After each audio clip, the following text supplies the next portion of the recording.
الحمد لله وكفى والصلاة والسلام على نبينا المصطفى أما بعد. Nous avons entamé un sujet assez important avant le Ramadan, puis on l'a interrompu pour le reprendre après le Ramadan, qu'Allah subhanahu wa ta'ala accepte notre jeûne.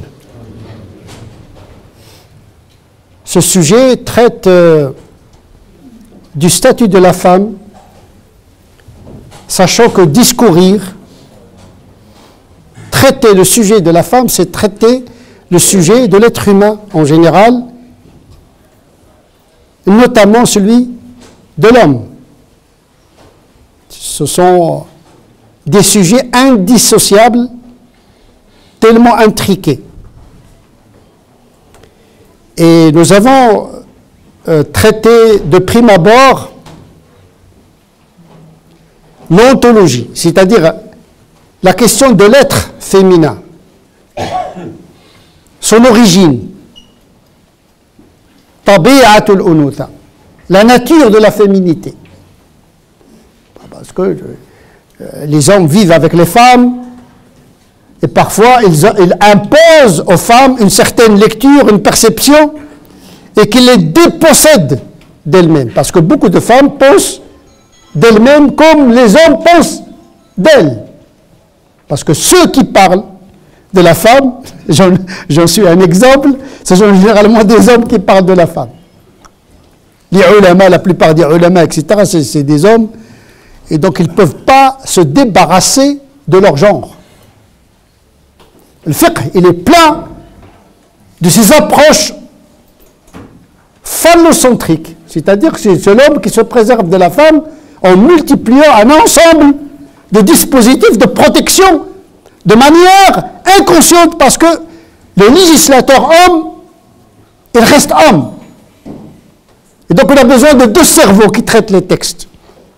Un cerveau qui habite le corps féminin et un cerveau qui habite le corps masculin, comme le faisait Aïcha Salama, qui avait des contestations parfois. Salama dit: pourquoi le Coran parle toujours des hommes, il ne parle pas des femmes? Déjà, il y avait un proto-féminisme à l'époque du prophète sallallahu alayhi wa sallam.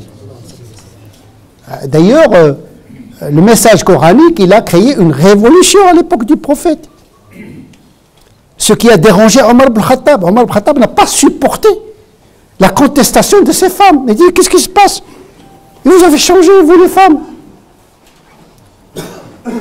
Parce qu'à la Mecque, il y avait une domination masculine. À Médine, la culture commence à changer.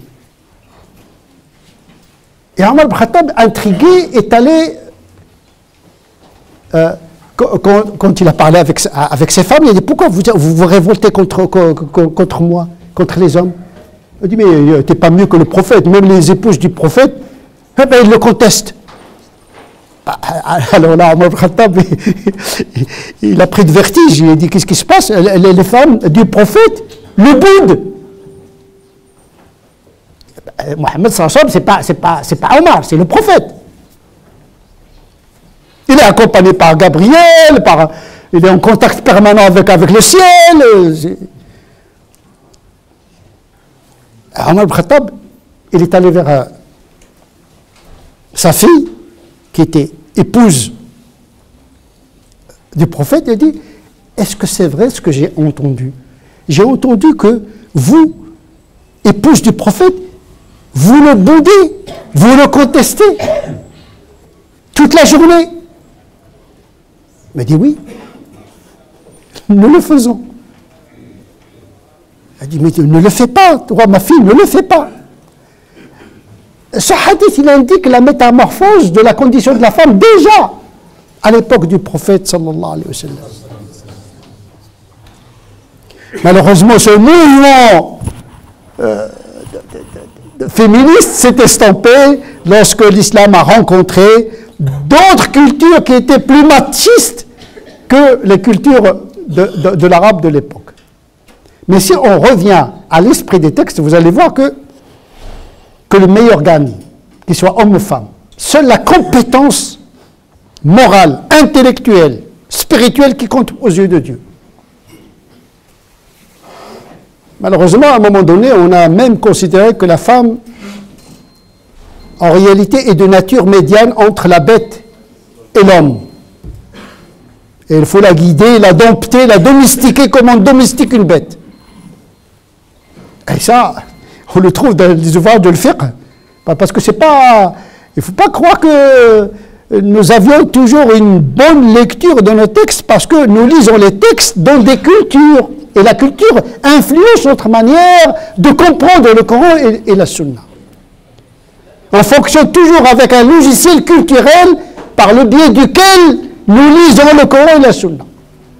Au Moyen-Âge, tous les savants, ils lisaient le Coran et la Sunna avec un algorithme culturel, ce qu'on appelle l'épistémé du savoir, parce que l'être humain il est daté, situé, donc nous lisons les textes en fonction de notre mentalité également. Parce que nous sommes un esprit, un corps, c'est légitime aussi. C'est légitime de comprendre le texte à partir de notre contexte. C'est légitime. Dieu nous a donné cette autorisation de renouveler la lecture lorsque la culture se renouvelle. Mais avec un principe recteur et des bases qui ne changent pas, c'est-à-dire que pour Dieu, ce qui compte, c'est la piété, la rectitude et la morale. Et donc, nous avons souligné que, à l'origine, l'homme et la femme sont issus d'une même nature. Mais il y avait une fissuration masculin-féminin dans la unité, dans la complémentarité, avec le principe d'égalité. Donc, chaque fois que vous rencontrez un hadith qui vous donne l'impression que l'islam donne un privilège quelconque à l'homme, eh bien, il faut le lire toujours dans le paradigme d'autres textes qui sont des textes fondamentaux, notamment les textes et les passages coraniques. Comme celui-ci, qui dit que Dieu il a créé l'humanité à partir d'hommes et d'une femme. Il a fait d'eux des peuples et des nations, afin qu'ils s'entre-connaissent et que, aux yeux de Dieu, le meilleur, c'est celui qui est le plus droit. Ce n'est pas le plus masculin, ce n'est pas le plus féminin, ce n'est pas le plus arabe, ce n'est pas le plus africain, ce n'est pas le plus chinois. Toutes ces considérations pour Dieu, spirituellement parlant, ne pèsent rien. C'est le comportement et la spiritualité qui comptent. Mais la religion se vit dans des contextes. Il y a le côté théologique, mais il y a le côté juridique. Le droit, il codifie pour les corps biologiques dans des corps sociaux. Et donc, il y a toujours une inégalité juste en fonction du contexte. Mais il y a toujours une égalité principielle. An-nisa shaqa'iq ar-rijal. Mathilat ar-rijal. Les femmes sont l'égales et les semblables des hommes. Ça, c'est un hadith principiel. Les détails, à force d'y pénétrer, on se perd si on ne lit pas ces textes à la lumière des passages fondamentaux. Et nous avons souligné que il y a des hadiths qui pourraient perturber le commun des musulmans et surtout des musulmanes. Parce que la musulmane d'aujourd'hui, ce n'est pas la musulmane d'hier. Il a accès au savoir, il a accès à l'Internet, il a accès à des diplômes. Parfois, elles sont plus performantes que les hommes. Les statistiques le montrent.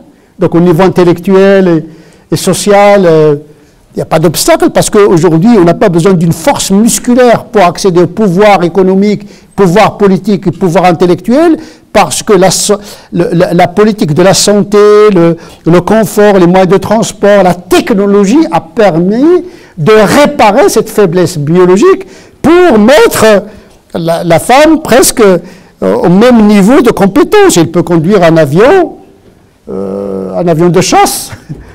Au même titre, c'est la compétence intellectuelle qui compte. Il y a des gens qui disent « Ah, la femme ne peut pas être imam ». Il y a même des femmes qui refusent que la femme soit imam. Mais elle accepte qu'une femme soit pilote. C'est-à-dire, elle conduit la vie. Hein. Vous êtes dans le ciel, hein. C'est pas les prières. Hein. C'est une question de vie, de mort. Donc les musulmans n'ont aucun problème à ce que une femme soit pilote, et derrière elle, 200 passagers. Donc on peut mettre notre main, notre vie dans la main d'une femme pilote, mais pas prier derrière elle. Alors qu'à l'époque du prophète sallallahu alayhi wa sallam, il a désigné Umm Waraqa pour présider la prière, parce que ce qui compte, parce que Umm Waraqa, il connaissait le Coran plus que les autres hommes. Umm Waraqa, il était connu parmi celles qui ont connu le Coran le plus. Donc il est imam, celui qui est compétent, spirituellement, intellectuellement, moralement, etc. C'est l'avis également d'un certain nombre de savants musulmans. Ce n'est pas un avis nouveau. C'est pour vous dire que c'est la compétence. Taqwa, le savoir, la rectitude, la justesse, c'est ça qui compte. Parce qu'on ne peut pas fonctionner aujourd'hui dans un monde uniquement avec la moitié de la communauté. On a besoin de marcher avec les hommes et les femmes. Nous sommes dans un monde où les femmes, ils sont là. Sauf que les hommes n'ont pas changé de logiciel, mais les femmes, elles, ils ont changé de logiciel. Ils voient le monde des hommes. Donc effectivement, nous disons ce que nous disons aujourd'hui sur la femme, vu le changement anthropologique, civilisationnel, intellectuel, spirituel des femmes d'aujourd'hui, sauf les femmes qui veulent rester derrière les hommes. Ça, c'est leur choix, c'est respectable. Sauf les femmes qui veulent rester chez elles. Ça, c'est respectable, ils peuvent rester femmes au foyer, c'est respectable. Mais il y a d'autres options de la féminité. Si on arrive à réconcilier entre les différents devoirs. C'est un consentement entre le mari et sa femme. Le mariage, c'est un contrat qui a des clauses, on se met d'accord. Il se peut qu'un homme reste à la maison et la femme va travailler. D'ailleurs, le prophète a été subventionné, sponsorisé par Khadija pour sa mission. C'était son sponsor. Hein. Au départ, pendant toute la période de Mekwa, lui, il ne travaillait pas, c'est sa femme qui l'entretenait. Il n'y a pas de mal, ça ne touche pas l'ego, c'est pas humiliant pour l'homme, ça n'a rien à voir. Cette virilité à dessous ne fonctionne plus aujourd'hui. La virilité, c'est être droit, juste, bon. C'est ça la virilité. Sinon, c'est la sauvagerie. Et comme disait l'autre, un homme, ça s'empêche. Un homme, sinon, c'est pas un homme. C'est lui qui se retient. C'est pas parce que j'ai la force musculaire que j'ai la force cérébrale. Non, aujourd'hui, la force, elle est donnée à la compétence intellectuelle, spirituelle, morale, sociale, économique. Ça y est, le centre de gravité a changé depuis des siècles déjà. Et donc nous avons insisté sur le fait qu'il y a une égalité ontologique dès le départ. Nous avons évoqué le hadith qui perturbe beaucoup de musulmans, celui où le prophète indiquait que la majorité des habitants de l'enfer sont des femmes.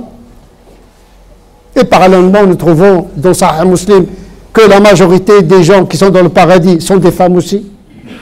Donc ils sont majoritaires ici, ils sont majoritaires également dans le paradis. Et pour Dieu, ce n'est pas la féminité qui est la cause d'entrer en enfer. Ce sont les actes qui font entrer les gens au paradis ou en enfer. Ce n'est pas le genre. Le genre, ce n'est pas un critère moral et spirituel pour Dieu. Et d'ailleurs, aussi, il y a le hadith qui dit que la plupart des gens du paradis sont des pauvres. Aujourd'hui, depuis la nuit des temps, la pauvreté est du côté des femmes. Toute la richesse aujourd'hui, jusqu'aujourd'hui, est concentrée dans la main des hommes. Les plus riches du monde, ce sont des hommes. Donc, si on fait une statistique, une courbe de Gauss, voilà, des statistiques, on va trouver que Dieu est juste.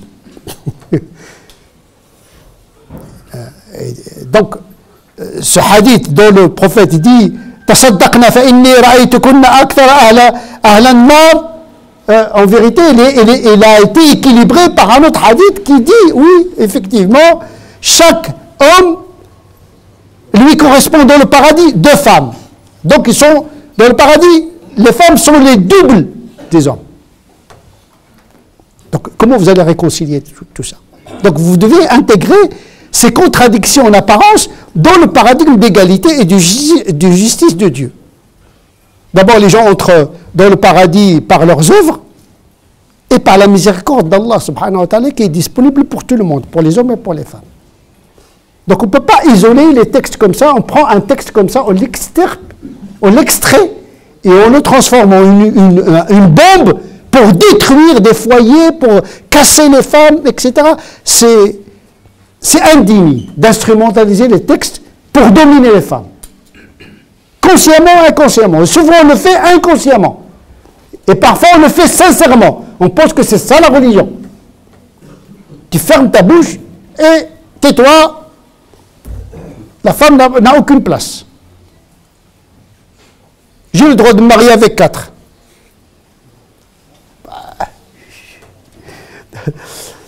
Ça aussi, c'est un abus parce que Ahmed ibn Hanbal, les Hanbalites disent que la culture est monogame, toute polygamie est interdite. Il y a un code culturel. Et puis, il faut que la première femme accepte. Et la femme, il y a un abus d'utilisation de textes. Aujourd'hui, en France, on trouve des gens, après 5 ans, 10 ans, 20 ans d'existence avec une femme, il lui dit, écoute, j'ai trouvé une jeunette, 20 ans, 25 ans, je vais me remarier. L'autre, il dit, écoute, on a mené le bateau ensemble, tu vas pas me remplacer. Il dit, non, je vais te garder, mais je vais me marier avec une deuxième, une troisième. C'est comme elle, il n'a pas de désir de se marier avec un autre homme, etc. Et des gens, bac plus 7. Il la menace. Il dit, de toute façon, Dieu m'a donné cette autorisation. C'est ça qui est dramatique, c'est on introduit le pouvoir divin dans un truc qui n'a rien à voir avec la religion en tant que telle. Parce que c'est ça, l'autorisation ne veut pas dire une obligation. D'abord, peut-être nous aurons l'occasion de parler de la polygamie, parce qu'en vérité, la polygamie, pour moi, n'est permise que dans des conditions de guerre, parce que les circonstances du verset traitent du cas des orphelins. Et les orphelins dont les pères sont morts dans la guerre. Donc il y a un rapport entre les orphelins, parce que dans une guerre, généralement, c'est les hommes qui meurent le plus, donc ils laissent derrière elles beaucoup de femmes. Donc c'est un acte social, c'est un acte de solidarité d'une certaine manière. Donc c'est une autorisation exceptionnelle et pas la règle. Il y a même des savants qui permettent de se marier avec 9, 20, 30, parce qu'en vérité, il y a une autre lecture de... Ça veut dire qu'en vérité, il ne faut pas se limiter à 4. Donc, si on commence un petit peu à jouer avec ça, qui va payer les frais? C'est toujours la femme. C'est les enfants, c'est les familles. Et donc, ne transformons pas les textes en armes de destruction massive des foyers. Et donc, le hadith qui perturbe et qu'on a traité, c'est celui qui traite des femmes majoritairement en enfer, et qui a été comblé par le hadith qui dit, oui, en enfer, mais ils sont majoritaires également au paradis, et comme ça les statistiques sont équilibrées.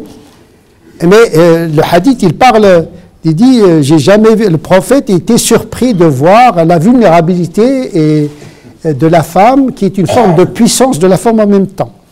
Une force douce, capable d'infléchir l'esprit le plus puissant des hommes. Je n'ai pas vu d'être aussi diminué de raison et de religion, aussi redoutable que vous êtes capable d'infléchir l'esprit des plus sages des hommes. On a expliqué qu'est-ce que ça veut dire diminuer de religion, parce que le prophète l'a expliqué. Il dit la femme, quand il est indisposé, il ne fait pas la prière et il ne fait pas le jeûne. C'est ça la diminution de la religiosité. C'est pas dans la diminution de l'ajr, parce qu'il a le même ajr, même s'il ne fait pas ses 5 prières, parce qu'il a une excuse pour ne pas le faire. C'est pas de sa faute s'il est indisposé. Il ne s'agit pas d'une méprise de la femme, mais d'un constat.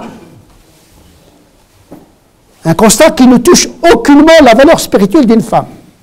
En matière de religiosité, parce que la taqwa, parce que ce n'est pas la femme qui a pris la décision de ne pas prier quand il est indisposé. C'est le législateur qui lui a donné cette disposition. Ce n'est pas de sa faute.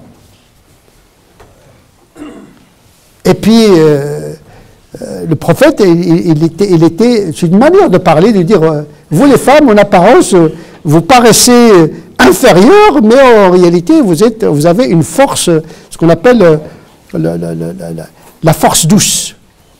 Vous êtes capable d'infléchir l'esprit le plus fort des hommes.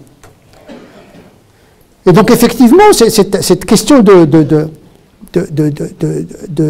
d'égalité entre l'homme et la femme, il faut toujours la restituer dans des textes plus fondamentaux qui nous permettent de lire de manière circonstancielle les hadiths et de ne pas les prendre tout le temps à la lettre. Il nous reste 2 sujets à traiter, parce que là je viens de vous faire le résumé des sermons précédents.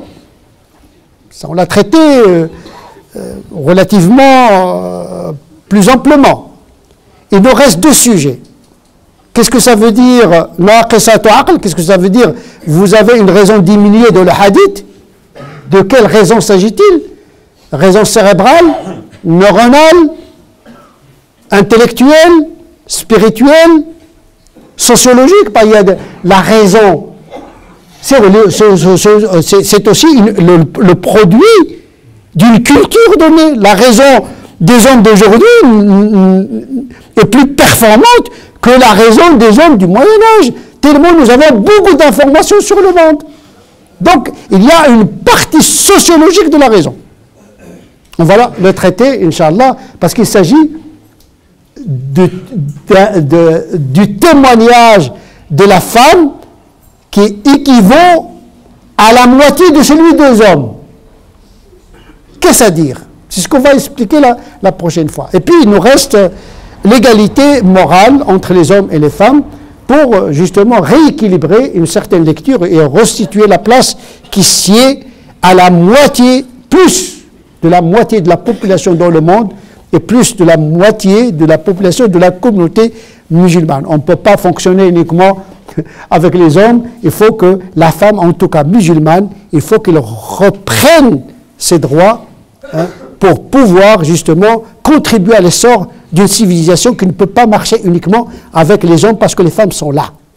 Il faut faire avec. نسأل الله عز وجل أن يجعلنا من الذين يستمعون القول فيتبعون أحسنه أولئك الذين هداهم الله أولئك هم أولو الألباب اللهم ربنا آتنا في الدنيا حسنة وفي الآخرة حسنة وقنا عذاب النار لا إله إلا أنت سبحانك إنا كنا من الظالمين اللهم أعنا على ذكرك وشكرك وحسن عبادتك اللهم صل على محمد وعلى آل محمد كما صليت على إبراهيم وعلى آل إبراهيم وبارك على محمد وعلى آل محمد كما باركت على إبراهيم وعلى آل إبراهيم في العالمين إنك حميد مجيد سبحان ربك رب العزة عما يصفون وسلام على المرسلين والحمد لله رب العالمين.